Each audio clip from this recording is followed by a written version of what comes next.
સુરતમાં નગર પ્રાથમિક શિક્ષણ સમિતિની આજે સામાન્ય સભા મળી હતી, જેમાં ઉચ્ચતર પગાર લાભો અપાતા શિક્ષણ સમિતિનું બજેટ 1200 કરોડને પાર થયું છે।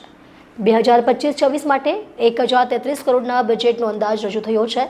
2 જોડી યુનિફોર્મ અને 1 જોડી બૂટ મોજા આપવામાં આવશે।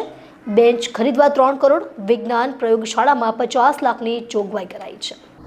શિક્ષકોની ભરતી બાબતે પણ બજેટ સામાન્ય સભામાં રજૂઆત કરવામાં આવી છે। દરેક શાળામાં ધોરણ 6માં પ્રથમ ક્રમ મેળવનાર વિદ્યાર્થીને સાયકલ ઇનામ તરીકે અપાશે।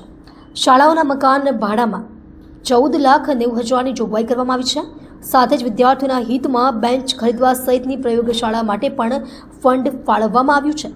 વિપક્ષના રાકેશ શિરપરાએ કહ્યું કે ખર્ચો ખૂબ જ થઈ રહ્યો છે, પરંતુ શિક્ષકોની ઘટ છે, કર્મચારીઓની કચેરીમાં અછત છે। શિક્ષકોને જે કામ અપાય છે તેના કારણે શિક્ષકો ભણાવી શકતા નથી।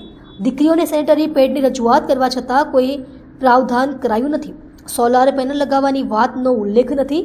એજન્સીઓ ભ્રષ્ટાચાર કરે છે તેના મુદ્દે રજૂઆત કરી હતી, પરંતુ તેના પર કોઈ ધ્યાન અપાયું નથી, જેથી અમારી માંગ છે કે આવતા બજેટમાં તે યોગ્ય કરવામાં આવે।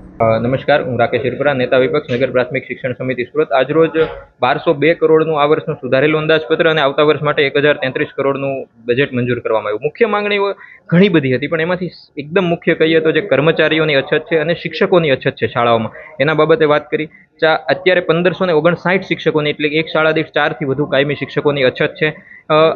અંગ્રેજી માધ્યમની વાત કરીએ તો 11 શાળાઓમાં માત્ર 36 કાયમી શિક્ષકો છે। 155 બાળકો પર એક શિક્ષક છે અંગ્રેજી માધ્યમની શાળાઓમાં। સાથે સાથે દીકરીઓને આજના સમયમાં ખૂબ જરૂરી એવી વસ્તુ સેનેટરી પેડ માટે બજેટમાં પ્રાવધાન કરી અને દરેક દીકરીઓને વિનામૂલ્યે સેનેટરી પેડ આપવામાં આવે। તમામ શાળાઓમાં શાળાની અગાસી ઉપર સોલાર પેનલ લગાવી અને લાઇટ બિલનો ખર્ચ બચાવવામાં આવે। તમામ વસ્તુઓ છે એ બાળકોને સમયસર આપવામાં આવે, ઉઘડતા સત્રે આપવામાં આવે। શિક્ષકો ઉપરથી ઇતર કામગીરીનું ભારણ ઓછું કરી અને આ તમામ દ્વારા ગુણવત્તાસભર શિક્ષણ આપવામાં આવે, એના માટેની આજની બજેટમાં માંગણી કરી હતી।